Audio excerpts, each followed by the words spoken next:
This is your emergency broadcast system announcing the commencement of the annual Purge, sanctioned by the U.S. government. Commencing at the siren, any and all crime, including murder, will be legal for 12 continuous hours. Blessed be our new founding fathers and America, a nation reborn. May God be with you all.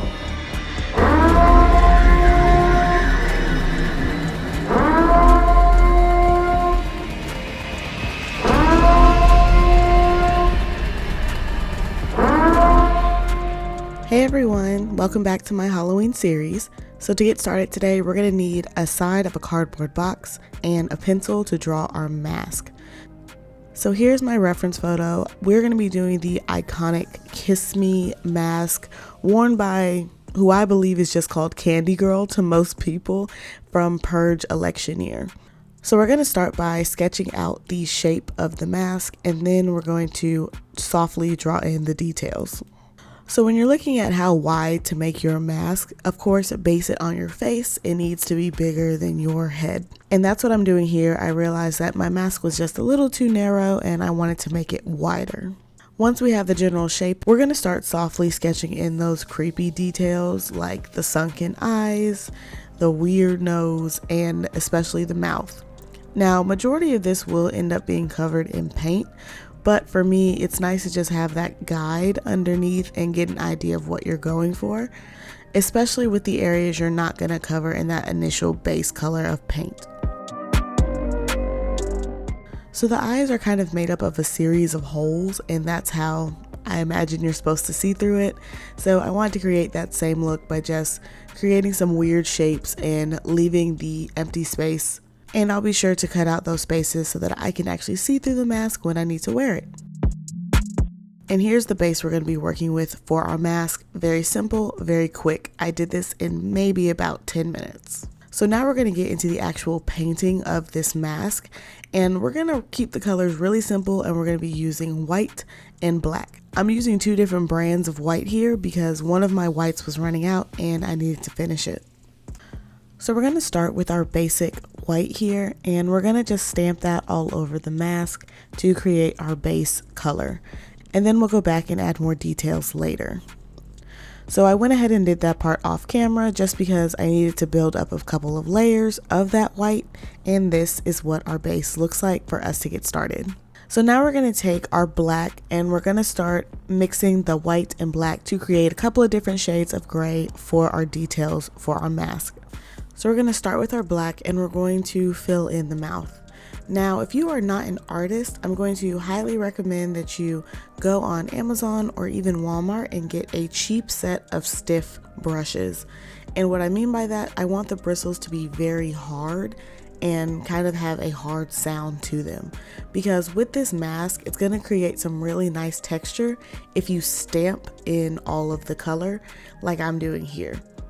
So by stamping, you kind of force the paint to go in different directions, and as it dries, it will set in that direction. And you can especially see that while I'm doing the eyes right here, that I'm kind of pressing and stamping the brush around the eyes to create some texture, as opposed to softly blending out the gray and white together. And for the eyes, I just started mixing a little bit of black and a little bit of white together to make a nice shade of gray that I would use to have the eyes appear more sunken in.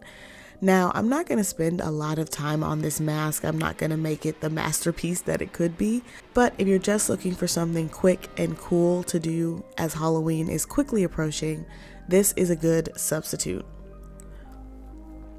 So the same way I stamped some gray around the eyes, I'm going to use that same approach to stamp in what I'm going to call a nose. It's not really going to look like a nose. It's going to more so look like a triangle of paint on the face, but it's okay.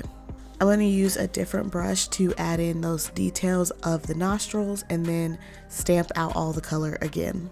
So just like I stamped in the color for the eyes and nose, we're going to stamp in all the edges of the mask so they look more jagged and they don't look so perfect. Going back to the eyes, we're going to add a little bit more detail to essentially what is the top lid and add some really deep grays and stamp all that out just to, again, have the illusion that the mask is being sunk in.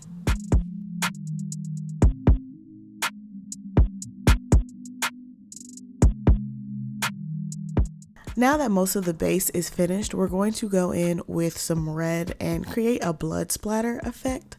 And I'm going to be using two different shades of red here. One because one is a little bit more of a true red and one is a little bit more of a darker red. And that's the color I want to start with. Despite having these two colors, they were still a little too bright for the blood spatter effect I wanted to create. So I just took the darker shade of red, added a little bit of black to it, and then mixed that up on the side of my board so that I can start putting in these bloody details. So of course, the first thing we're going to do is draw in Kiss Me over the forehead. And I just started by smoothly drawing in the letters just so I could have the distance and shape ready. And now I'm going to go in with my hard brush and stamp the color over each of the letters. And I think you can see here, just like you saw with the mouth, how stamping that color in completely changes the way that this letter looks. And I think the fact that it's not perfect adds to the creepiness of this mask. Next, my reference photo had a lot of blood on the bottom corner of the mask. So again, I'm just taking a hard brush and doing that same thing here and stamping it in very aggressively. So once I got the blood around the base of the mouth, I took the mask outside and I splattered it with red paint. Again, just trying to add some character and liven up this mask. So now I'm going to take a pair of scissors and an X-Acto knife, and of course we're going to cut the mask off of this board. And here's our mask, everyone. It looks nice and creepy. It looks nice and weird. I think it came out pretty good. And the day of, I actually am going to roll it up so it curves around my face and add an elastic band using hot glue guns. But I didn't show you that part today because I didn't do that part today. But please note that you absolutely can if you so desire. So now it is time to do my hair, and to get started you're going to need a rat tail comb, some warm water, your favorite leave-in conditioner, and some hair ties. Because of course we're going to be doing space buns because that is the iconic Candy Girl look. So again, I'm starting off on old hair. Similarly to last week, ignore the flakes in my hair. I will wash my hair tomorrow. But we're just going to take my rat tail comb and we're going to part my hair down the middle into two even sections. So now that we have one side divided out, we're going to add some more warm water to it, as well as my favorite leave-in conditioner to help maneuver my hair in the new style. We're also going to take a hard wire brush and we're going to start brushing our hair up into those space buns. And once my hair was all brushed up into place, I grabbed a hair tie and I took my hair tie and wrapped it around the base of the ponytail twice. And on the third time, I made the bun but left my ends towards the front of my hair and decided to fluff it. Now this is just because I wanted the buns to have some character. I did not want them to be perfect. And honestly, despite this wash and go being 10 days old, it still looks really good. So I want to show off some of my curls. But once the bun was in place, I just fluffed and shaped it to my desire. And of course, I did the same thing to the other side. And now I have my two cute space buns with some extra curls and flair. And now it is time to do my makeup. For some reason, every time I see Purge makeup, I think full beat, full glam. So that's what we're gonna do today. We're gonna start off with my Dewy Skin Primer, and then we're going to set that in place with my Maybelline Fit Me powder in the shade 35 Deep. Next, we're going to jump into my brows, and we're gonna be using my favorite NYX brow pencil. And like with most looks for this Halloween series, we're going to completely draw in and carve out our brows. Once my pencil was in place, I went in with my Persona brow gel just to set the hairs in place.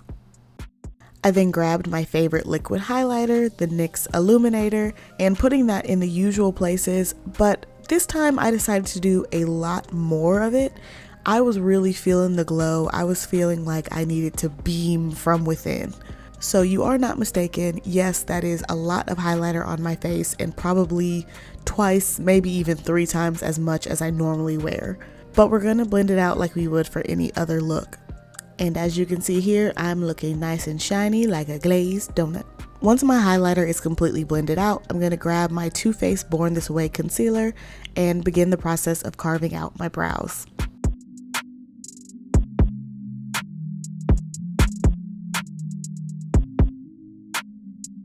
Once I have carved out my brows, I'm going to take my favorite eyeshadow base and place that all over my lids.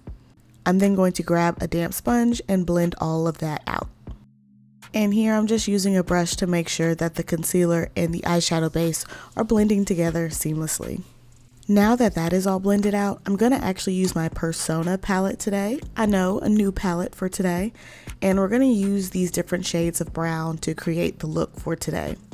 We're going to start with this light brown and just do a soft wash of it over both of my lids just to begin warming up the crease.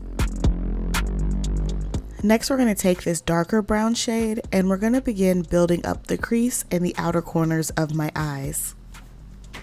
And the reason I went with the Persona palette today is that honestly, it has a lot of fallout and it tends to make a little bit of a mess on my face.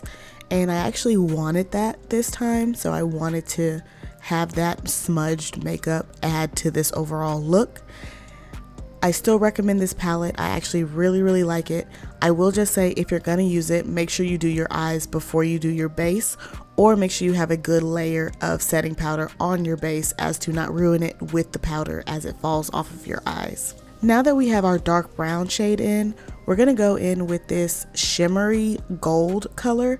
It looks very brown in the palette, but it's like if brown and gold had a baby, it would be this color. It's shimmery, it's beautiful, I absolutely love it. It's one of my favorite colors in this entire palette. And especially if you have brown eyes, it looks beautiful. So once that color is on my lids, we want to take that brown shade next to it and begin blending the two together so that they have a seamless transition. Next, we're going to take this really light pink shimmer shade and we're going to just do that on the inner corner of our eyes just so we have a nice inner corner highlight. Of course, blending that into the brown next to it. So now we're going to get into some fun and we're going to completely smoke out this look with the black in this palette. We're going to concentrate it just on the outer corners of the eyes and then blend it into the dark brown. Generally, this is how I like to do my smoky eyes, and I find that I get a nice deep concentration of black and a smooth transition when I build up the color in one spot and then fluff it out, as opposed to blending everything as I go. Again, if we're going out on Purge night, I feel like Purge night calls for a smoky eye. Now we're going to step away from the eyes to do the base of the face, and of course we're going to be underpainting, and we're using my Too Faced Born This Way concealer again to highlight. Once my concealer was in place, I grabbed my favorite setting spray, which is the Makeup Revolution setting spray, and sprayed that all over my face and began blending out my concealer. Once my concealer was all blended out, I grabbed my Too Faced Born This Way foundation and applied it to my face as well. I started by blending everything out with a brush and then transitioned to a sponge to make sure that everything was nice and seamless. Now that my foundation is blended out and flawless, we're going to bronze with the Fenty Beauty bronzer in the shade Thick Mint. It is my favorite bronzer. It is the perfect tone for me and it is perfectly buildable. I cannot tell you guys enough how much I love this bronzer. But we're just going to take that bronzer and add it to the usual places on the outside of the forehead, under the cheek, and just add some overall warmth back into my face and the skin. Next, we're going to take a little bit of my Maybelline Fit Me powder in the shade 20, and we're going to use that to set my under eyes as well as any other places where I laid some concealer earlier. And we're going to use a powder puff to help press that into the skin. And once that's finished, we're going to spray ourselves down in setting spray. Next, I'm going to keep my lips very simple and just do a gloss today. I just wanted to do something shiny. I didn't want to do a lip that would take away from the eyes. And to finish off the eyes, we're going to go back into our black and add it in our waterline as well as under our eye to just add to the smokiness and smoke out this entire look. We're then going to grab a fluffier brush and the brown shade from earlier to help smoke out our waterline. So now it's time for lashes, and we're going to be using another Kiss Falscara lash today, but this time I tried their new line that doesn't require the glue. You just put them on your lashes and use the tool to close them together and they stick automatically. I definitely like them so far and I think they look really good here for this look.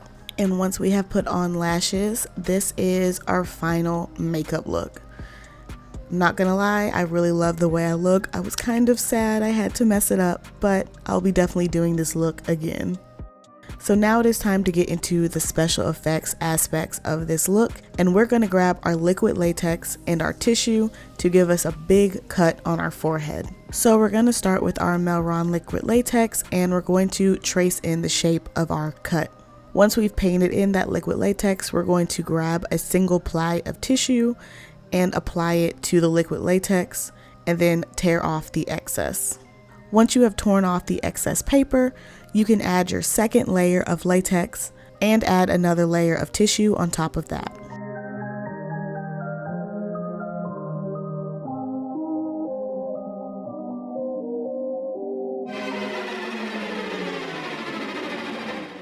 So if you're going out in the purge, I feel like it's safe to say that you're going to have some injuries and maybe get into a fight or two. So we're going to create some pretty significant injuries for ourselves today. So you're going to want to repeat this process at least 6 times. I found that applying 6 layers gave me the perfect depth for creating the cut on my forehead. Now, an important thing to remember here is the liquid latex is kind of close to our eyes and kind of close to our hair, being our eyebrow as well as our hairline. Please, please, please be careful to not get any liquid latex in your eyes and to not get it into your hair. It is very difficult to get the liquid latex out of your hair once it is in it. So please be careful when applying it around your hairline and your eyebrows. Also, we are kind of close to our eyes here, and my eyes did water a little bit because the liquid latex definitely has a strong smell, but please remember to be safe and make sure you're not getting the liquid latex in your eyes. And you're going to see that the patch for my cut kind of got bigger and bigger, and that was because I was trying to create a nice seamless edge so that it wasn't a hard transition between my face and the tissue and then the cut. So now that I have applied my 6th layer of tissue, I cut out a couple of layers for you guys so you didn't have to watch me do it over and over again. I'm going to apply a nice even layer of liquid latex across the tissue, and I'm going to allow that to dry completely before we move on to our next step. And now that that has dried, you can see just how good the dark brown liquid latex looks. Now that the liquid latex has dried down completely, we're going to take some small manicure scissors and we're going to puncture the liquid latex and then begin to cut it open. And this is going to give us our cut effect. Now, of course, be very careful with this and find a spot on your liquid latex that already seems to be weak. That way you don't risk puncturing yourself and cutting yourself. And here I'm just going through and opening the cut by pulling back the layers and sticking them to themselves. And now we have a nice open gash on our face. So before we get further with the special effects, I'm going to use my concealer and foundation to cover the liquid latex. And you can see right here on my forehead that this liquid latex basically disappeared.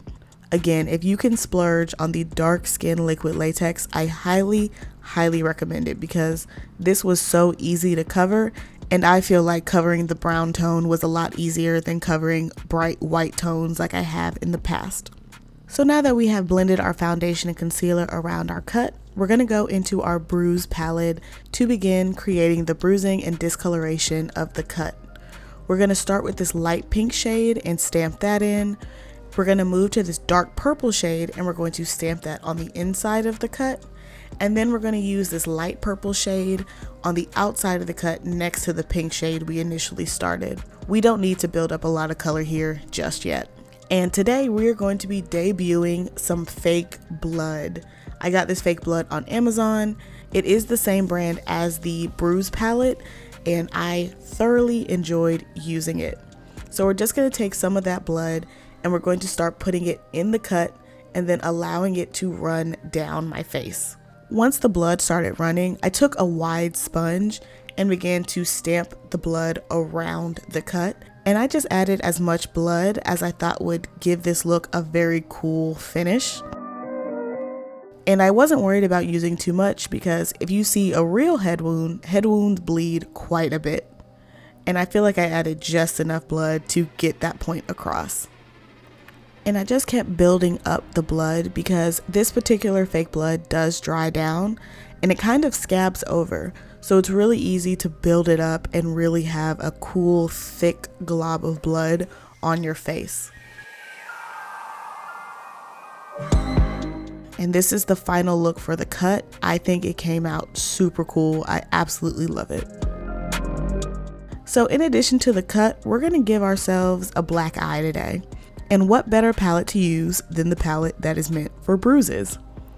So we're going to take a sponge and of course start with our pink shade and begin stamping that all around the eye over the makeup. So even though I knew I was going to give myself a black eye today, I still decided to do my eyeshadow on this eye because I felt like if you were to get a black eye and you were wearing makeup, it would smudge the makeup. So it wouldn't just disappear. So I wanted to create the smudging as I built up the colors in this eye today. And for this eye, I actually ended up using every color in the palette apart from the deep blue. And I feel like when you're looking for black eyes and you're trying to recreate that, I think it's super important to go find a good reference photo of someone that is your skin tone and then try to create the bruising and the color patterns of somebody who is your skin tone. So for me, that meant very deep purples on the lids and very light pinks on the outside with a little bit of yellow poking through. So in addition to the black eye, I wanted it to look like we got hit in the face and that's what gave us the black eye. And as a result of that, it also cut us across the nose and our nose is bleeding. This is another thing I found through reference photos, that a lot of times people will get black eyes and they will have little cuts on the outside of their eyes or on the top of their nose where they got hit. So I wanted to recreate that with this look.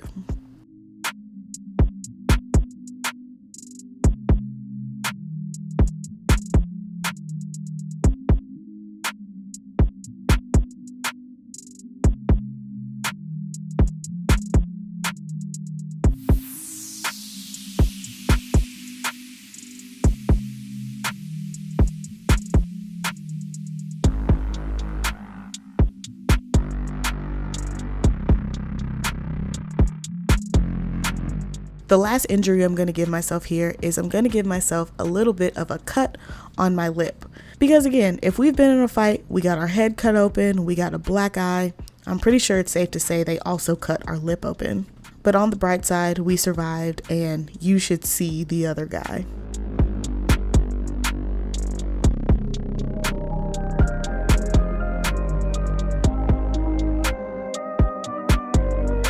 And this is what our face is gonna look like. Again, I think it looks super cool and it looks like we've been in a very rough purge fight.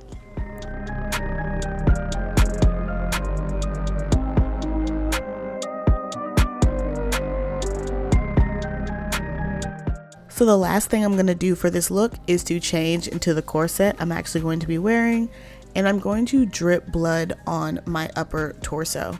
This again is inspired by Candy Girl's look because she has blood running completely down her. So I'm just taking a brush and kind of scooping the blood out of the container and then allowing it to drip down any way it would like. I'm then going to take my same brush and begin smearing the blood on myself. And I'm also going to use my fingers to again just break up the uniformity of the blood droplets and have it look a lot more creepy. And this is the final look, everyone. Thank you so much for watching today's video. I hope you guys found it helpful. I hope you guys found it interesting. I hope you can take some of these techniques that I have learned from other creators. I will be sure to link them in the description box below so that you can create your perfect cut and bruise look for whatever Halloween outfit you are creating. Thank you so much for watching. I hope you guys have been enjoying this series. It has been so much fun to do. Please be sure to comment down below anything you would like to comment down below, especially if you have a suggestion for my final Halloween look. And don't forget to subscribe to my channel on the way out. It would really mean a lot to me. Again, thank you so much for watching, and I will see you all in my next video. Bye, everyone.